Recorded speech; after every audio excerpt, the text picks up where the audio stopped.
El tacto vaginal es un procedimiento muy frecuente durante la atención a la mujer gestante a lo largo del embarazo.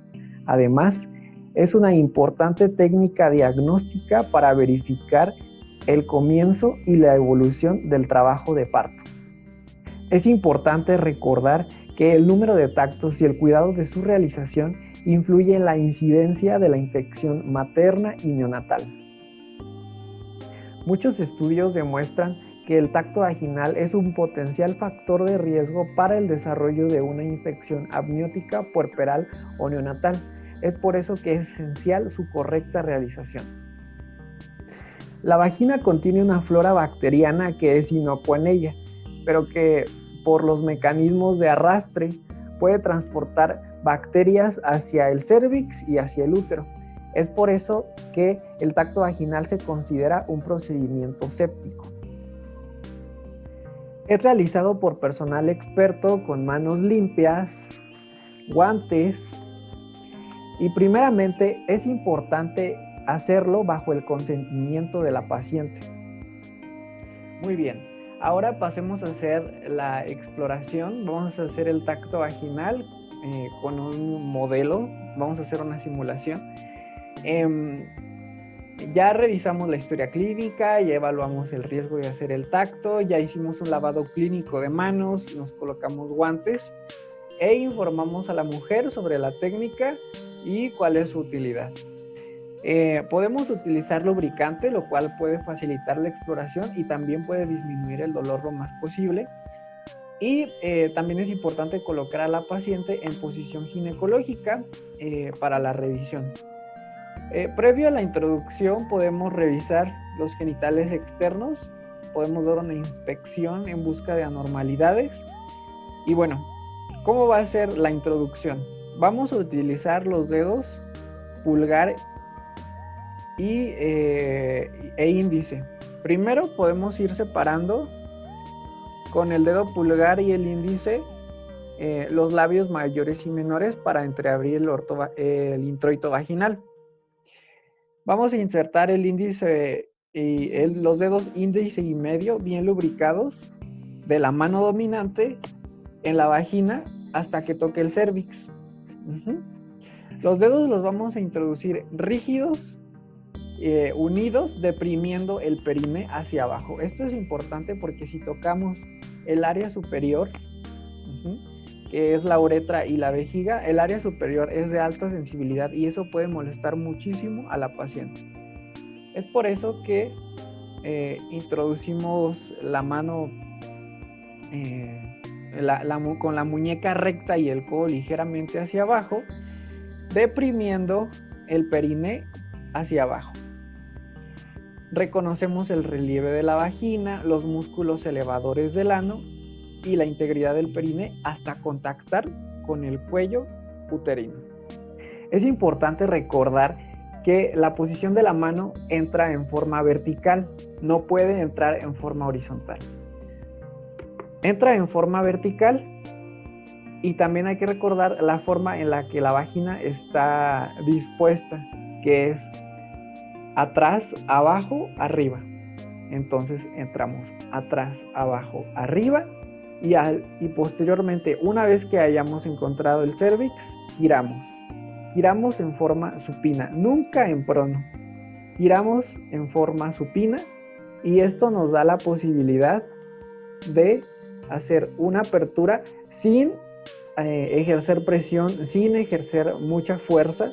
Simplemente ejercemos una simple apertura de dedos y evaluamos. Podemos girar un poco la mano. Podemos girar un poco la mano y hacer la maniobra de Hamilton para despegar las membranas. Entonces es abajo, arriba, atrás, abajo, arriba. Giramos y introducimos nuestro dedo en el cuello uterino. Ahora pasemos a revisar lo que es la dilatación y el borramiento. Previamente ya debimos de haber medido con una regla nuestros dedos. Aproximadamente el grosor del dedo índice y medio en la población en general es de 3 centímetros. Y también es importante considerar que el cuello uterino tiene un grosor de 3 centímetros aproximadamente. Tenemos a nuestro feto y a nuestro cérvix. Ya hicimos la técnica anteriormente descrita, introducimos y encontramos nuestro cérvix y revisamos la dilatación. La dilatación la vamos a reportar en centímetros. Recordemos que el máximo canal de apertura es de 10 centímetros. Y la fase activa del trabajo de parto es entre los 3 y los 4 centímetros. ¿Sí? Entonces, la dilatación la reportamos en centímetros. Ahora, el borramiento lo vamos a reportar en porcentaje. El borramiento es el grado de adelgazamiento del cérvix. Entonces, un cérvix que mide 3 centímetros tiene un borramiento del 0%. Un cérvix que mide 1.5 centímetros tiene un borramiento del 50%. Una vez que ya nos sintamos el cérvix, que la cabeza del bebé haya vencido por completo al cérvix, entonces tenemos un borramiento del 0%. En este caso, tenemos una dilatación de menos de 1 centímetro y tenemos un borramiento de 5%. Hay que tomar en cuenta algunas contraindicaciones para el tacto vaginal, entre las que se encuentran placenta previa, sospechada o diagnosticada, hemorragia vaginal de origen desconocido y situación transversa o presentación distinta a la cefálica. Muy bien, ahora, ¿qué aspectos vamos a evaluar con el tacto vaginal?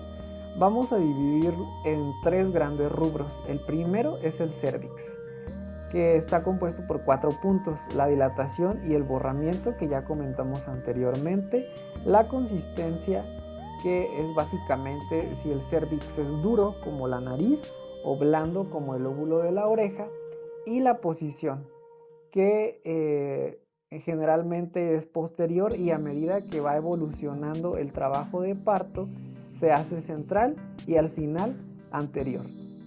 También es importante aclarar que en un embarazo de inicio o de primer trimestre solamente vamos a evaluar el cérvix, o también en casos de aborto. Con respecto al feto, también vamos a evaluar 4 rubros. En primera instancia, los planos de Hodge, después la presentación, la cual confirmamos si es cefálica o pelviana, previamente valorada con las maniobras de Leopold, la integridad de las membranas con la maniobra de Valsalva. Le pedimos a la paciente que puje y vamos a sentir como un globito si estas son íntegras. Si hay mayor dilatación, podemos observar también la variedad de la posición. Evaluamos solamente cérvix y feto en embarazos que van más allá del segundo trimestre o que presentan complicaciones, como por ejemplo cuando hay salida de líquido, solamente evaluamos las membranas. Si hay aumento de la dilatación, podemos evaluar también la presentación y la variedad de posición. Solamente evaluamos los 3 rubros, incluyendo la pelvis, cuando la paciente está a término o pretérmino que se encuentre en trabajo de parto. Con respecto a la pelvis tenemos 6 puntos, que son la arcada púbica, el promontorio, la excavación sacra, las espinas ciáticas, las ramas isquiopúbicas y por último las partes blandas. Estos 14 puntos cabe recalcar que solamente nos ayudan y nos sirven cuando la paciente se encuentra en trabajo de parto, ya sea a término o a pretérmino. El partograma es un formato de registro sistematizado del trabajo de parto, el cual constituye un proceso fisiológico cuyo resultado es la expulsión del feto y de los anexos, la placenta y el cordón umbilical. Por medio del partograma se retoma el concepto del cuidado personalizado e individualizado de la paciente en dicho trabajo de parto. Se apertura en toda gestante en fase activa con una dilatación cervical mayor a 4 centímetros. También cabe mencionar que está indicado solamente cuando hay un feto único en posición cefálica y vía vaginal. No se puede en posición pelviana y tampoco se puede en embarazos múltiples. Las ventajas del partograma es que constituye un sistema de monitoreo de alerta precoz ante ciertas situaciones que requieren una intervención médica de carácter inmediato. Las desventajas es que es, como ya mencioné, solamente un instrumento de monitoreo, de registro. En ninguna parte y en ningún momento nos dice qué hacer o cómo actuar ante ciertas situaciones, y pues que asume que la fase activa inicia a los 4 centímetros, además de que la exploración cervical pues es subjetiva y variable. Ahora identifiquemos cuáles son los componentes del partograma. Como punto número 1 tenemos el recuadro amarillo en la parte superior derecha, donde anotamos el nombre del paciente, la fecha y el número de la historia clínica. El recuadro en la parte inferior derecha de color verde es el registro de las evaluaciones clínicas al ingreso de la paciente, como la hora, la posición materna, que puede ser caminando o acostada, la tensión arterial, el pulso materno, la frecuencia cardíaca fetal, las contracciones, tanto su duración como su frecuencia, y dolor también, la localización del dolor. Como punto número 3, en la parte izquierda inferior, en los recuadros moraditos, tenemos algunas referencias propuestas para la nomenclatura y el uso del partograma.